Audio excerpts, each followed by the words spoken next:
بسم اللہ الرحمن الرحیم۔ کلاس 8 اسلامیات سبجیکٹ ہے۔ اس میں ہم جو باتیں پڑھیں گے ان کا اجمالی تعارف، اس کے 5 چیپٹر ہیں، جس میں سب سے فرسٹ چیپٹر ہے وہ قرآن کریم ہے۔ یہ پہلا چیپٹر ہم دوبارہ پڑھیں گے کیونکہ اس کا تعلق ناظرہ قرآن سے ہے، حفظ قرآن سے ہے، تو اس لیے انشاءاللہ جب آپ خیر و عافیت سے واپس آئیں گے تو ہم اس کو دوبارہ پڑھیں گے۔ لیکن پھر بھی آپ کو اسائنمنٹ یہ ہے کہ 21 تا 30 تک جو پارے ہیں وہ آپ کو ناظرہ پڑھنے ہیں۔ آپ کے قریب بھی اگر کوئی مسجد ہے، مول صاحب ضرور کوئی ہوگا پیشمام، آپ وہاں 1-2 رکوع پڑھنا شروع کریں روزانہ، اور اسی طرح سورہ عادیات، سورہ تکاثر، سورہ حمزہ، یہ 3 صورتیں تھوڑا تھوڑا یاد کرنا شروع کر دیں۔ ہم جب آپ واپس آئے تو ہم اس کو دوبارہ شروع کریں گے، تو اس لیے فی الحال فرسٹ چیپٹر کو ہم چھوڑتے ہیں۔ آپ کو اس فرسٹ چیپٹر کے حوالے سے گھر بیٹھے آپ کو کیا کرنا ہے، یہ 10 نام جو ہیں پاروں کے آپ کو یاد کرنا ہے۔ اتل ما اوحی ومن یقنط ومالیہ فمن ازلم الیہ یرد، حامیم قال فما خطبکم قد سمع اللہ تبارک الذی عما یتساءلون، یہ 10 نام آپ کو یاد کرنے ہیں، اور اس کی ایکسرسائز کرنی ہے۔ سبق میں ذکر کی ہوئے 10 پاروں میں سے کن بھی 2 پاروں کے نام بتائیں، سبق میں دی ہوئی حفظ والی صورتوں میں سے 2 صورتوں کے نام بتائیں، ورفعنا لک ذکرک کا ترجمہ بتائیں، یعنی ہم نے تیرا ذکر بلند کیا۔ یہ فرسٹ چیپٹر کی ایکسرسائز تھی۔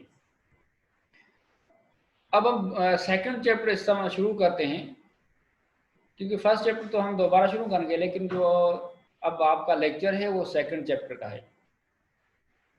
سیکنڈ چیپٹر میں آپ کو ایکٹیویٹیز کون سی کرنی ہے، ایک پورے ٹاپک کو اس کو آپ کو ریڈنگ کرنی ہے، پھر آخر میں ایک ان کے مشکل الفاظ بھی ہم نے لکھے ہیں وہ آپ کو یاد کرنے ہیں، اور آخر میں ایکسرسائز ہے، ان میں سوال جواب ہیں، ان سوالوں کے جواب اس ٹاپک میں آپ کے سامنے انڈر لائن کیے ہوئے ہیں۔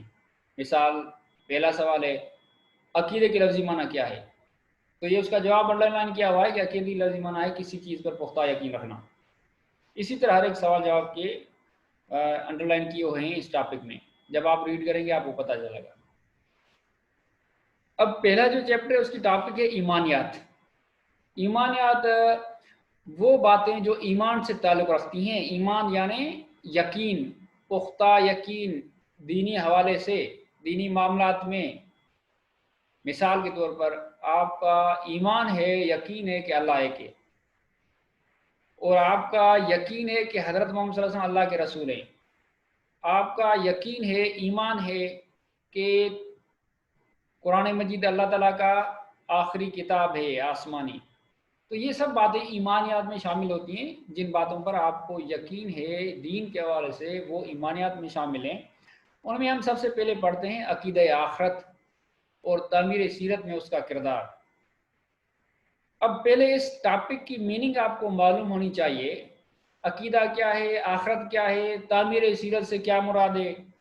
عقیدہ یہ عقد سے ماخوذ ہے، اور عقد کی معنی گرہ باندھنا، یہ اس کی لفظی معنی، لغوی معنی، کسی چیز پر پختہ یقین رکھنا، گرہ باندھنا۔ لیکن عقیدہ کا مفہوم کیا ہے، اصطلاحی معنی کیا ہے؟ عقیدہ کا مفہوم ہے کہ دینی معاملات میں کسی بھی بات پر آپ کا پختہ یقین ہو جو کبھی تبدیل نہ ہو۔ مثال کے طور پر آپ کا یقین ہے کہ اللہ تعالیٰ ایک ہے، اب آپ کو اگر کوئی کتنا فورس بھی کرے کہ اللہ 2 ہیں یا 3 ہیں، آپ کہو گے کہ ہمارا یقین ہے کہ ایک ہے، یا تبدیل نہیں ہوگا، یا کچھ سالوں کے بعد تبدیل ہو جائے کہ اب 2 اللہ ہو گئے، نہیں، تو اس کو کہتے ہیں عقیدہ جو کبھی تبدیل بھی نہ ہو، اس پر آپ کا پختہ یقین ہو۔ اور آخرت کیا ہے؟ آخرت کی لفظی معنی ہے آخر میں آنے والی چیز، اور آخرت کا مفہوم کیا ہے، اصطلاحی معنی کیا ہے کہ ایسا دن جس دن میں ہر چیز فنا ہو جائے گی، اللہ تعالیٰ کے سوا کوئی بھی باقی نہیں رہے گا، تمام مخلوقات فنا ہو جائے گی، صرف ایک اللہ کی ذات باقی رہے گی، پھر دوبارہ سارے زندہ ہوں گے، پھر ہر ایک سے حساب کتاب ہوگا، اعمال کا حساب کتاب ہوگا، پھر جن کے نیک اعمال زیادہ ہو گئے وہ جنت میں، جن کے برے اعمال زیادہ ہو گئے وہ جہنم میں جائے گا۔ یہ ہے آخرت۔ اب اس بات پر آپ کا یقین ہے کہ آخرت ہوگی، اس کو کہتے ہیں عقیدہ آخرت، یعنی آخرت کے قیامت کے واقع ہونے کا آپ کو یقین ہے، پختہ پکا یقین ہے آپ کو، تو یہ ہو گیا عقیدہ آخرت۔ اور دوسرا ہے تعمیر سیرت میں اس کا کردار۔ تعمیر سیرت، سیرت یعنی آپ کا اٹھنا بیٹھنا، آپ کا رویہ، اور تعمیر یعنی اس کو بلڈ کرنا، اس کو تعمیر کرنا، یہ ہے تعمیر سیرت۔ اس کا مفہوم کیا ہوا تعمیر سیرت میں اس کا کردار؟ یعنی آخرت پر جو آپ یقین رکھتے ہو تو اس کا آپ کے زندگی پر کیا اثر پڑتا ہے، آپ کے اس اٹھنے بیٹھنے پر، آپ کے کردار پر کیا اثر پڑتا ہے، اس کا فائدہ کیا ہوتا ہے، یہ چیزیں ہم اس میں پڑھیں گے۔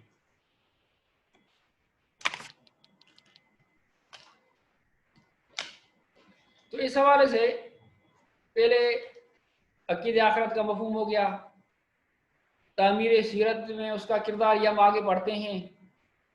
اب پڑھتے ہیں عقیدہ آخرت کی اہمیت کیا ہے، اس کی کیا درجہ ہے، اس کا اسٹیٹس کیا ہے عقیدہ آخرت کا۔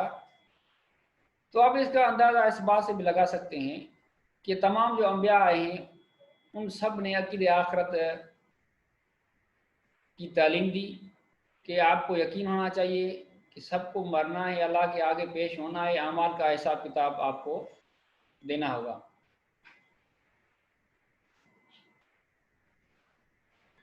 اور دوسرا قرآن مجید میں ایک خوبی بھی بیان کی گئی ہے مومنوں کی، وَبِالْآخِرَةِ هُمْ يُوقِنُونَ، کہ وہ آخرت پر یقین رکھتے ہیں۔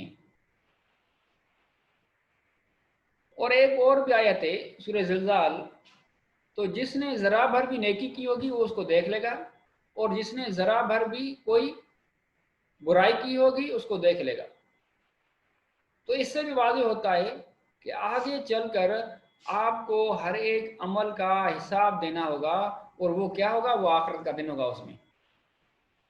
تو ان باتوں سے ہمیں یہ حقیقت واضح ہوتی ہے، ہمارا یقین پکا ہوتا ہے کہ آخرت ہوگی، قیامت ہوگی، ہر ایک کا حساب کتاب ہوگا۔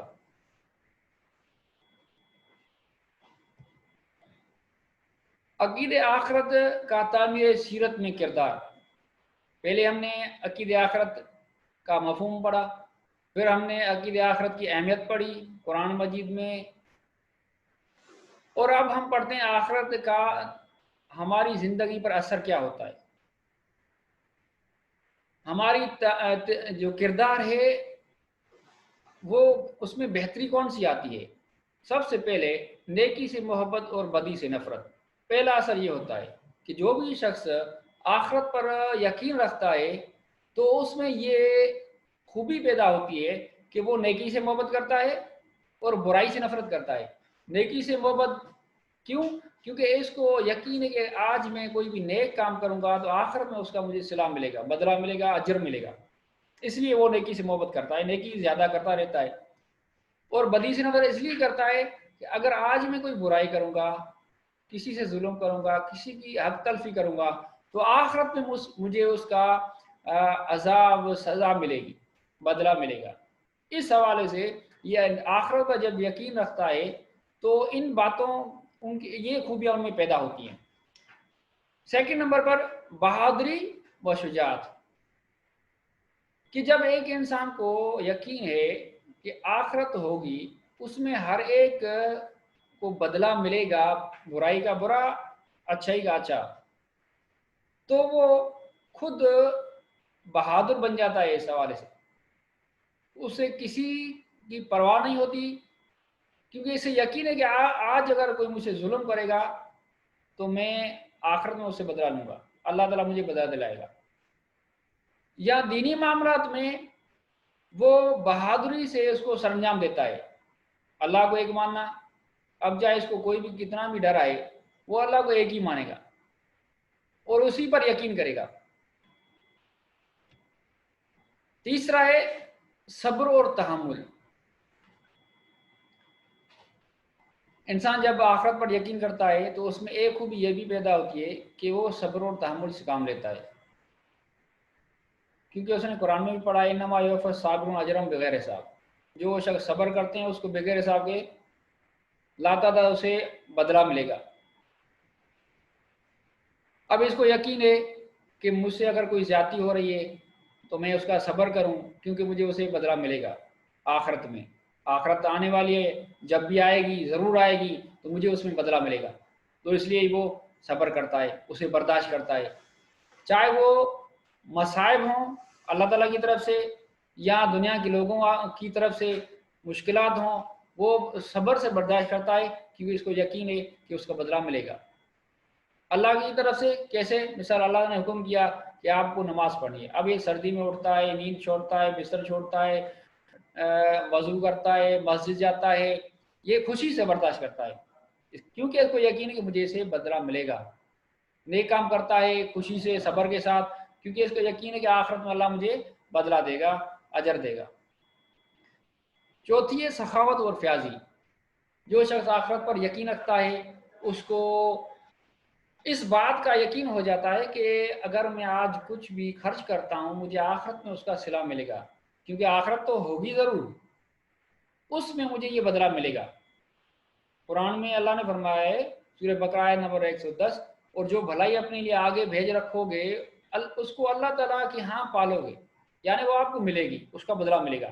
اس حوالے سے یہ خرچ کرتا ہے غریبوں پر، مسکینوں پر، ضرورت مندوں پر، ان کی مدد کرتا ہے، سخاوت کرتا ہے کیونکہ آخرت میں اس کو بدلے کی امید ہے. تو آخرت کے حوالے سے اس میں یہ بھی خوبی پیدا ہوتی ہے سخاوت اور فیاضی کی. پانچواں ہے احساس ذمہ داری. جو شخص آخرت پر یقین کرتا ہے کہ آخرت ضرور ہوگی وہ ایک ذمہ دار شخص بن جاتا ہے، کیونکہ اس کو یقین ہے کہ اگر آج میں نے نیک اعمال نہیں کیے تو آخرت میں مجھے سزا ملے گی، کوئی اچھا بدلہ نہیں ملے گا. تو اس لیے میں ذمہ داری سے کام کروں تاکہ مجھے آخرت میں کوئی اچھا صلہ ملے.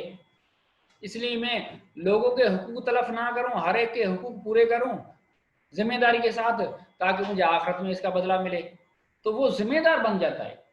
اسی طرح آپ اور کوئی مثال لے لو کہ کالج میں اگر کوئی شخص چاہے وہ شاگرد ہو یا کوئی امپلائی ہو اس کو اس بات کا یقین ہے کہ اگر میں کام نہیں کروں گا، اگر میں شوق سے نہیں پڑھوں گا تو آخر میں مجھے کوئی ڈگری نہیں ملے گی، کوئی سرٹیفکیٹ نہیں ملے گا. تو اس لیے وہ شوق سے محنت کرتا ہے، پڑھتا ہے کہ اس کو یقین ہے کہ آخر میں مجھے سرٹیفکیٹ ذمہ داری سرٹیفکیٹ ملے گا، ڈگری ملے گی، اس لیے ذمہ داری سے وہ پڑھتا ہے. اسی طرح یہ دنیا بھی اس طرح ہے کہ اللہ تعالیٰ نے انسان کے لیے کچھ کام بتائے ہیں وہ کرنے ہیں، کچھ کام بتائے ہیں جن سے ہمیں بچنا ہے. پھر اگر نہیں کرو گے تو آخرت ہونے والی ہے تو اس میں آپ کو اس کا بدلہ ملے گا.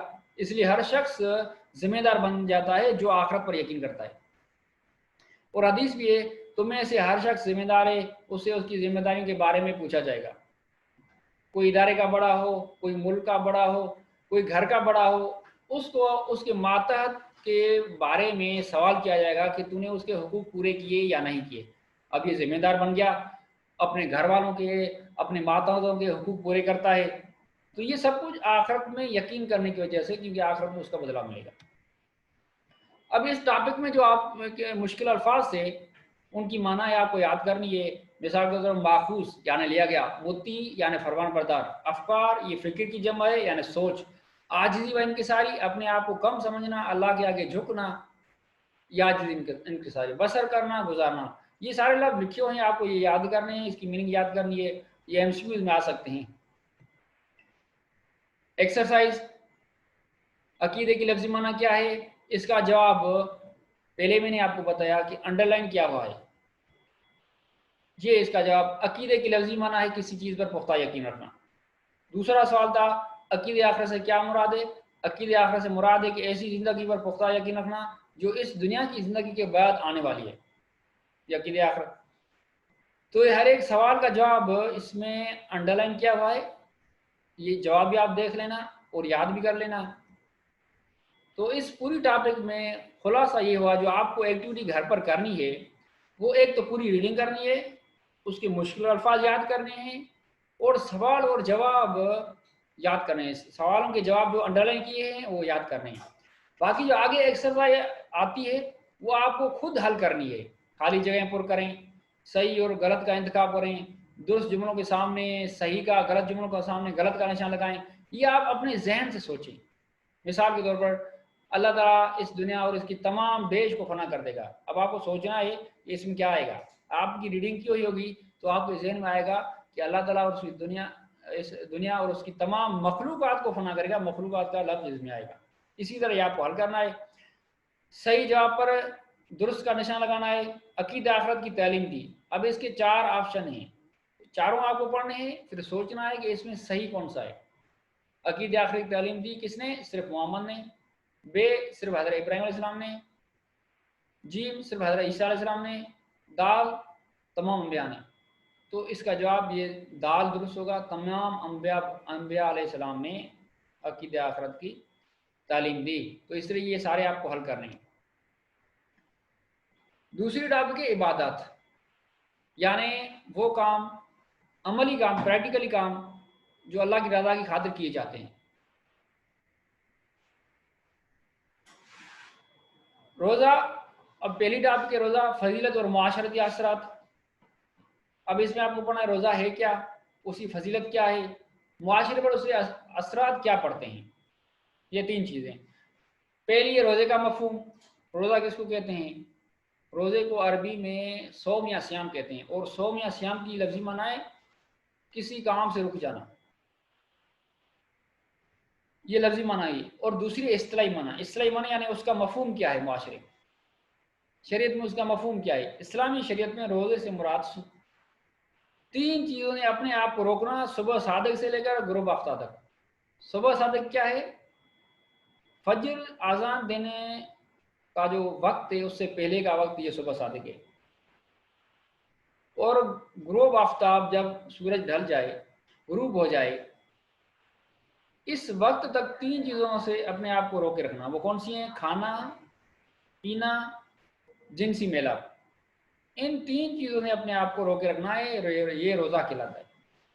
باقی ان کے آداب ہیں، مثلا روزے میں گالیاں نہ دینا، روزے میں کوئی گناہ یا روزے میں کوئی ایسی کوئی کبیرے گناہ کیوں نہ ہو، چاہے بد اخلاقی کچھ بھی ہو، ان سے دور رہنا، نیک کام کرنا، عبادت کرنا۔ روزے کی فضیلت، اہمیت، آپ کو معلوم ہونا چاہیے کہ اسلام کے 5 رکن ہیں۔ رکن کہتے ہیں کہ ایسی بنیادی چیز جس پر اور چیز کا پورا اس کے پر ڈیپینڈ ہو، اگر وہ چیز نکالی جائے تو وہ بلڈنگ گر جائے۔ مثال کے طور پر ایک بلڈنگ ہو، اس کے پلر ہوں، اب یہ پلر اس کے لیے رکن ہے، یہ پلر نکالا جائے گا تو بلڈنگ گر جائے گی۔ تو اسی طرح اسلام کے بھی 5 فنڈامنٹل پلر ہیں، 5 بنیاد ہیں، رکن ہیں، ان میں سے ایک روزہ بھی ہے۔ روزہ سن 2 ہجری میں مسلمانوں پر فرض ہوا، اس سے پہلے جو روزے تھے وہ عاشورہ کے روزے، محرم میں وہ فرض تھے، ایام 20 کے روزے تھے، وہ روزے رکھا کرتے تھے، نفلی روزے، یا اس کے پہلی امت نہیں تھی ان پر روزے مختلف طریقوں سے فرض تھے۔ لیکن یہ جو ماہ رمضان کے روزے ہیں یہ 2 ہجری میں فرض ہوئے مسلمانوں پر۔ اور یہ کن لوگوں پر فرض ہے؟ رمضان کے مہینے میں ہر عاقل یعنی عقل مند پاگل پر روزہ فرض نہیں ہے، ہر بالغ یعنی میچور امیچور پر روزہ فرض نہیں ہے، مسلمان پر، غیر مسلمان پر روزہ فرض نہیں ہے، مرد اور عورت ان پر روزہ فرض ہے، باقی جو بیمار ہیں ان پر فرض ہے، لیکن وہ نہیں رکھ سکتے تو اور دنوں میں روزہ رکھیں گے، فی الحال قضا کریں گے، لیکن فرض ان سے نہیں چھوٹتا، پھر بھی ان پر فرض ہے، ان کو رکھنے ہیں۔ آج نہیں رکھ سکتے بیماری کی وجہ سے تو جب صحت مند ہوں پھر روزے قضا کریں۔ اور قرآن مجید میں اس کا حکم اور علت یعنی اس کا سبب بتایا گیا ہے کہ روزے آپ پر کیوں فرض ہیں۔ یا ایھا الذین آمنوا کتب علیکم الصیام کما کتب علی الذین من قبلکم لعلکم تتقون۔ اے ایمان والو، آپ پر روزے فرض کیے گئے ہیں جس طرح تم سے پہلے لوگوں پر فرض کیے گئے تھے تاکہ تم پرہیزگار بنو۔ اس میں ایک تو روزے کی فرضیت واضح ہو گئی، یعنی آپ پر فرض کیے گئے ہیں، اور دوسری اس میں سبب بتایا گیا ہم نے فرض کیوں کیے ہیں، اس کی علت اور اس کا سبب یہ ہے کہ تم پرہیزگار بنو۔ پرہیزگاری کیا ہے؟ کہ نیک کام، اللہ تعالیٰ کی رضا کی خاطر نیک کام کرنا، برے کاموں سے بچنا، یہ ہے پرہیزگاری، تاکہ تم پرہیزگار رہو۔ کیونکہ لوگ جو روزہ رکھتے ہیں ان کو احساس ہوتا ہے کہ اب میں روزے سے ہوں، برائی کیسے کروں، اب میں روزے سے ہوں، مسجد جاؤں، نماز پڑھوں، تلاوت کروں، نیک کام کروں، برے کاموں کو چھوڑ دوں، تو یہ پرہیزگاری۔ روزے رکھنے سے انسان میں یہ کیفیت پیدا ہوتی ہے۔ اور روزے کی فضیلت کے بارے میں نبی کریم صلی اللہ علیہ وسلم نے فرمایا جس نے رمضان کے روزے ایمان اور ثواب حاصل کرنے کی نیت سے رکھے اس کے پچھلے گناہ معاف کیے جائیں گے، یعنی روزے کی وجہ سے آپ کے گناہ بھی معاف کیے جائیں گے۔ وہ گناہ کون سے ہیں؟ صغیر گناہ، یعنی چھوٹے گناہ۔ باقی جو بڑے گناہ ہیں وہ توبہ کے علاوہ معاف نہیں ہوتے۔ مثال کے طور پر قتل کرنا، زنا کرنا، شرک کرنا، آپ ان کے لیے توبہ ضرور کریں اگر کوئی ایسا گناہ ہو جائے۔ باقی چھوٹے گناہ وہ روزوں کی وجہ سے بھی معاف ہو سکتے ہیں۔ اور روزے کی ایک یہ بھی خوبی ہے کہ روزہ رکھنے سے فرشتوں سے مشابہت ہوتی ہے، کیونکہ فرشتے نہ کھاتے ہیں نہ پیتے ہیں، عبادت میں لگے رہتے ہیں۔ اسی طرح روزے دار جو بھی ہوتا ہے وہ بھی نہ کھاتا ہے نہ پیتا ہے، عبادت میں ہوتا ہے، چاہے نیند میں کیوں نہ ہو پھر بھی روزے کی وجہ سے اس کی عبادت شامل کی جائے۔ یہ ایسی عبادت ہے جس کے لیے حدیث قدسی میں ہے، یہ اللہ تعالیٰ نے فرمایا الصوم لی وانا اجزا بھی، روزہ میرے لیے ہے، میں اس کا خود بدلہ دوں گا، یا میں خود اس کا بدلہ ہوں۔ تو یہ ہے روزے کی اہمیت کے حوالے سے کچھ آیات اور حدیث۔ اب معاشرے پر روزے کے کیا اثر پڑتے ہیں؟ روزے رکھنے سے یا روزے کا جب ماہ آتا ہے رمضان تو معاشرے میں کون سی تبدیلی آتی ہے؟ تو سب سے پہلے ہے تقویٰ اور پاکیزگی کی فضا پیدا ہونا، کہ جب رمضان آتا ہے روزے رکھنا شروع کرتے ہیں لوگ تو اس میں ایک پرہیزگار کی فضا پیدا ہوتی ہے، لوگ مسجدوں میں جاتے ہیں، تراویحاں پڑھتے ہیں اور نیک کام کرتے ہیں، تلاوت زیادہ کرتے ہیں، مسجد میں زیادہ جاتے ہیں، تو یہ ایک تقویٰ پرہیزگاری کی فضا پیدا ہوتی ہے۔ روزہ رکھنے سے معاشرے پر ایک اثر یہ بھی ہوتا ہے۔ دوسرا ہے ہمدردی و غمخواری کے جذبے کا پیدا ہونا۔ مثال ایک روزے دار ہے، جب وہ روزہ رکھتا ہے تو اس کو بھوک کا احساس ہوتا ہے، دوسروں غریبوں کا احساس ہوتا ہے کہ میں جب اتنا بھوکا ہوں تو غریبوں کو کھانا کھلاؤں، ان کو بھی اتنی بھوک ہوگی، تو پھر وہ دوسروں کے دکھ کا احساس کرتا ہے، اس میں شامل ہوتا ہے، ان کو کھانا کھلاتا ہے۔ آپ دیکھتے ہو رمضان میں لوگ کتنی افطاری لوگوں کو کرواتے ہیں، زیادہ کھانا کھلاتے ہیں۔ یہی وجہ ہے کہ روزے سے انسان میں یہ بھی ایک احساس پیدا ہوتا ہے۔ انسانی مساوات کا عملی مظاہرہ۔ تیسرا ہے کہ روزے کی وجہ سے انسانی مساوات کا عملی مظاہرہ ہوتا ہے۔ عملی یعنی پریکٹیکلی طور پر لوگ میں مساوات بھی، برابری بھی ہوتی ہے۔ مساوات یعنی برابری۔ روزہ مساوات کے شعور کو زیادہ سے زیادہ مضبوط بناتا ہے۔ اس مہینے میں امیر و غریب، حاکم محکوم، عام و خاص تقریباً تمام مسلمان ایک ہی حالت میں گزارتے ہیں۔ سب کے چہروں پر اللہ تعالیٰ کی حاکمیت اور محکمت واضح نظر آتی ہے، چاہے وہ امیر ہو یا غریب ہو۔ وہ شوق سے روزے رکھتا ہے، مسجدوں میں جاتا ہے، تلاوت کرتا ہے، اس میں یہ نہیں ہوتا کہ میں امیر ہوں تو میرے لیے تھوڑی لینینسی ہو، میں گھر پر روزے رکھوں یا گھر پر تراویح پڑھوں، یا مجھے میرے لیے تھوڑی کوئی لینینسی ہو کہ میں پہلے روزہ کھولوں، نہیں، بلکہ سب کے لیے برابری ہے۔ سب مل کر، سب ایک ہی طرح سے عبادت کرتے ہیں اور برابر طور پر سب کے لیے روزہ ویسے ہی ہوتا ہے جو امیر کے لیے، غریب کے لیے۔ تو یہ کچھ چیزیں تھیں جو انسانی معاشرے پر روزے کی وجہ سے ان کا اثر ہوتا ہے۔ اب ایکسرسائز ہے، اس کے سوالات۔ روزے کے لیے عربی زبان میں کون سا لفظ استعمال ہوتا ہے؟ اس کا جواب میں نے انڈر لائن کیا ہے۔ روزے کے لیے عربی زبان میں صوم یا صیام کا لفظ استعمال ہوتا ہے۔ اسی طرح دوسرا سوال تھا اسلامی شریعت میں روزے سے کیا مراد ہے، اس کا یہ جواب انڈر لائن کیا ہوا ہے۔ اسی طرح یہ سارے سوال اسی ٹاپک میں جو ابھی آپ کو میں نے پڑھائے وہ انڈر لائن کیے ہوئے ہیں۔ اب آگے خالی جگہوں پر کریں، یہ جواب بھی آپ کو دیکھنے ہیں جو ابھی میں نے اس میں آپ کو پڑھائے، اور یہ جو ایکسرسائز آپ کو خود حل کرنی ہے۔ فل ان دی بلینکس، خالی جگہ پر مومنوں ایک میں آپ کو حل کر کے دکھاتا ہوں. مومنوں تم پر روزے فرض کیے گئے ہیں جس طرح تم سے پہلے لوگوں پر فرض کیے گئے تھے تاکہ تم ڈیش بنو. اب اس میں کیا آئے گا؟ آپ پہلے پڑھ کے آئے ہیں تاکہ تم پرہیزگار بنو.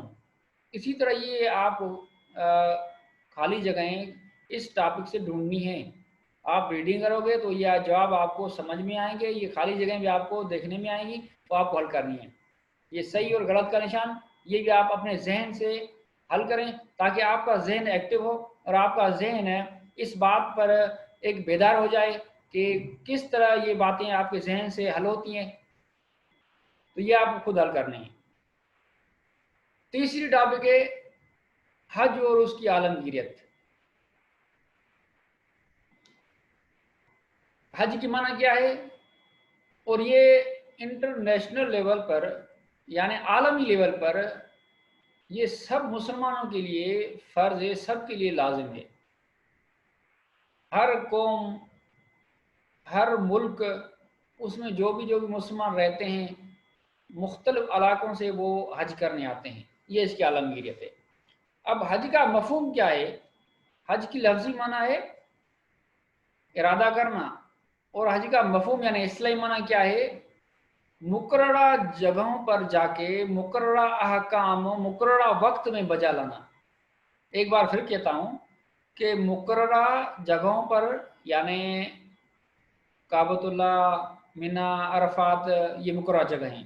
وہاں جا کر مقررہ احکام یعنی طواف کرنا، سعی کرنا یا کنکریاں مارنا، حلق کروانا، قصر کروانا، قربانی کرنا وغیرہ، یہ احکام ہیں.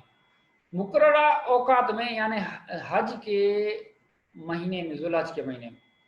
تو یہ ہو گیا حج. اب اس کی فضیلت، یہ تو اس کا مفہوم ہو گیا، ڈیفینیشن ہو گئی. اب اس کی فضیلت، حج ہم کیوں کرتے ہیں اور کیوں ضروری ہے؟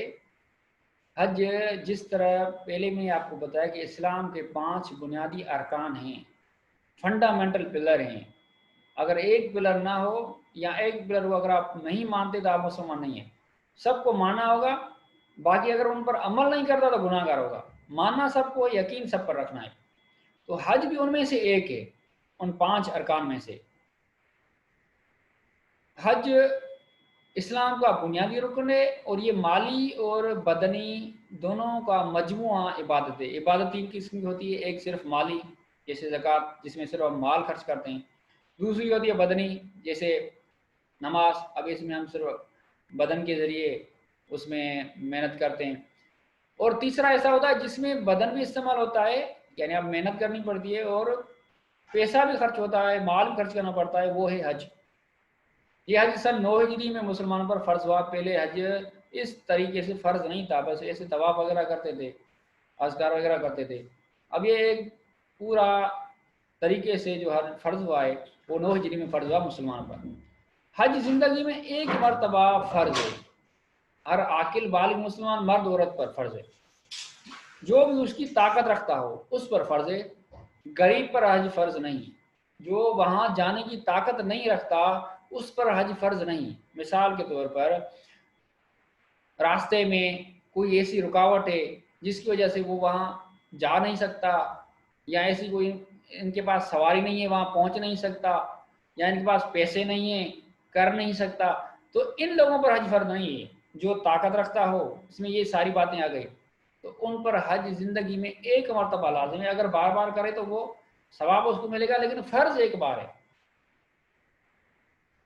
قرآن مجید میں اس کا حکم وَلِلَّهِ عَلَى النَّاسِ حِجُّ الْبَيْتِ مَنِ اسْتَطَاعَ إِلَيْهِ سَبِيلًا، اور لوگوں پر اللہ تعالیٰ کا حق ہے کہ جو اس کے گھر تک جانے کی استطاعت رکھے وہ اس کا حج کرے. استطاعت یعنی طاقت رکھے، تو یعنی لوگوں پر حج کرنا فرض ہے ان لوگوں پر جو طاقت رکھتا ہے.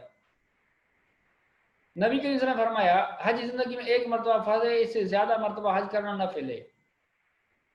اور ویسے بھی نبی کریم صلی اللہ علیہ وسلم نے فرمایا جس شخص کو کسی واقعی ضرورت یا ظالم قوان یا بیماری نے نہ روکا ہو پھر بھی وہ بغیر حج کیے ہوئے فوت ہو گیا تو کوئی فرق نہیں پڑتا کہ یہ یہودی ہو کر مرے یا عیسائی ہو کر مرے.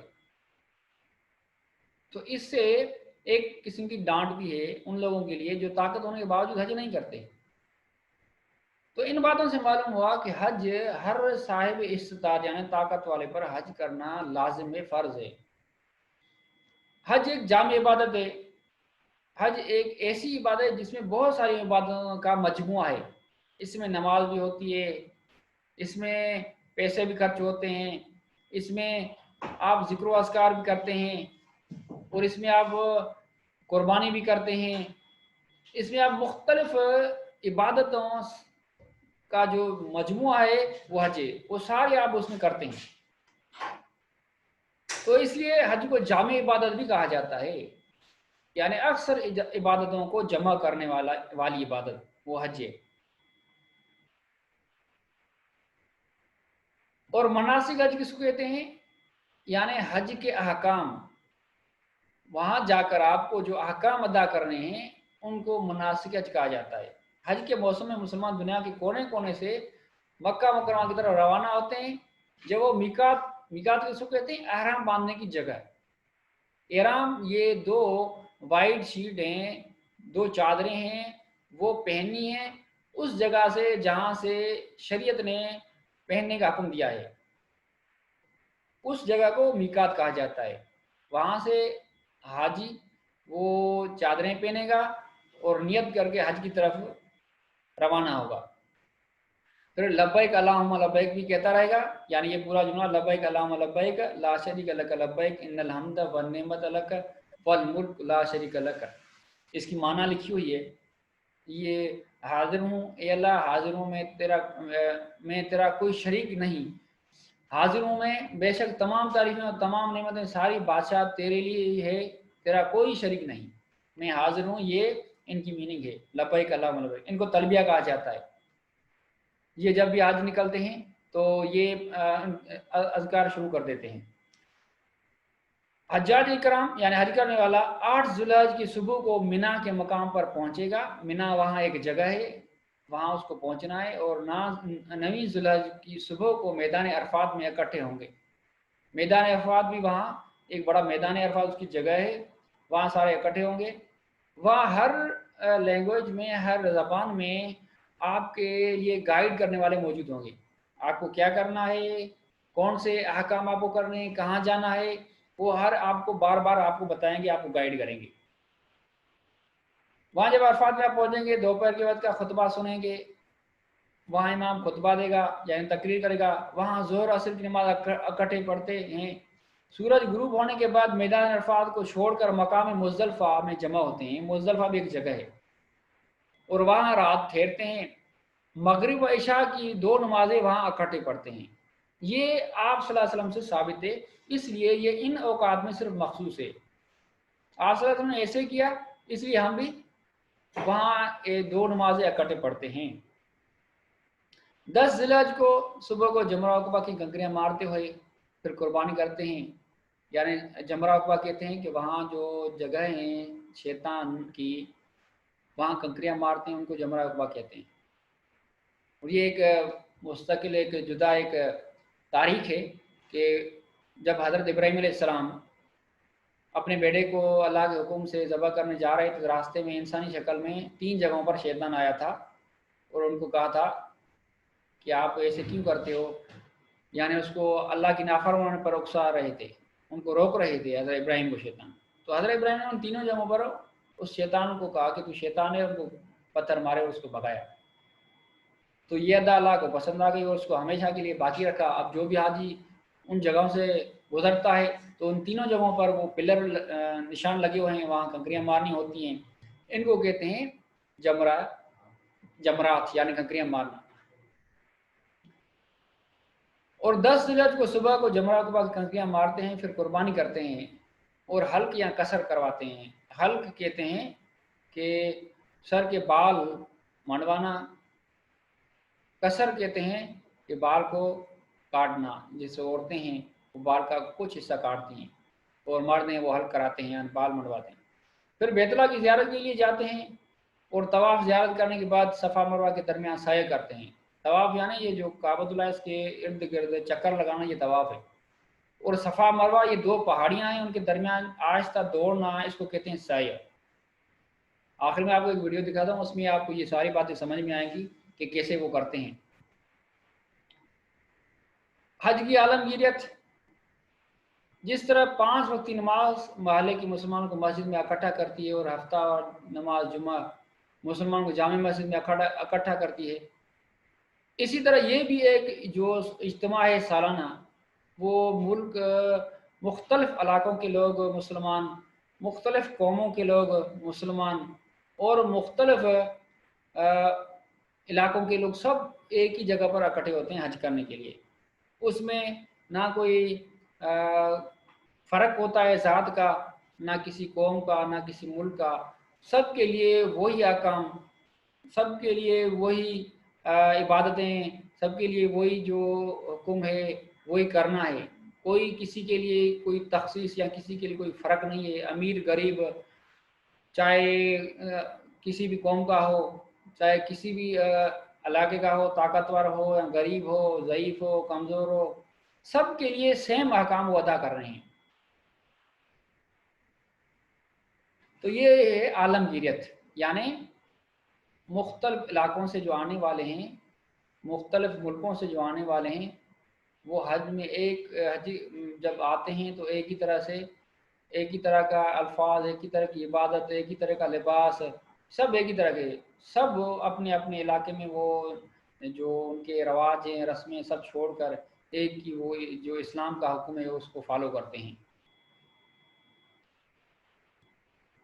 اور اس کی حکمتیں کچھ یہ بھی ہیں عالمگیریت کے حوالے سے کہ حج میں سب برابر ہوتے ہیں، امیر غریب، ضعیف کمزور طاقتور، چاہے کسی علاقے کا ہو، کسی ملک کا ہو، کسی بھی قوم کا ہو، برابری ہوتی ہے۔ اور دوسرا یہ ہوتا ہے کہ حج میں قربانی دینی پڑتی ہے، حج میں عبادت بھی کرنی پڑتی ہے، مال بھی خرچ کرنا پڑتا ہے، وقت بھی دینا پڑتا ہے، وہاں مختلف قسم کی جو مشقتیں ہیں وہ برداشت کرنی پڑتی ہیں، سب کے لیے وہ سیم ہوتی ہیں۔ اب اس کی ایکسرسائز پوری ٹاپک آپ کو ریڈنگ کرنی ہے، پھر اس کے سوال جواب، جیسے حج کی لفظی معنی کیا ہے، ان کا جواب میں نے انڈر لائن کیا ہوا ہے کہ حج کی لفظی معنی ارادہ کرنا، قصد کرنا۔ اسی طرح دوسرا سوال، یہ سارے ان سوالوں کے جواب اس میں لکھے ہوئے ہیں، وہ آپ کو حل کرنے ہیں۔ خالی جگہیں پر کرنی ہے، مثال حج سن 9 ہجری فرض ہوا، حج میں بیت اللہ کا طواف کیا جاتا ہے، مقام مینا میں جمرات کو گوریاں مار جاتی ہیں، مقام مزدلفہ میں مغرب اور عشاء کی دو نماز، یہ اس طرح آپ کو جب ریڈنگ کریں گے آپ یہ حل ہوتے جائیں گے۔ آخر میں جو یہ لکھا ہوا ہے کہ کنٹینیو کرنے کی ہے، اسٹاپ کیا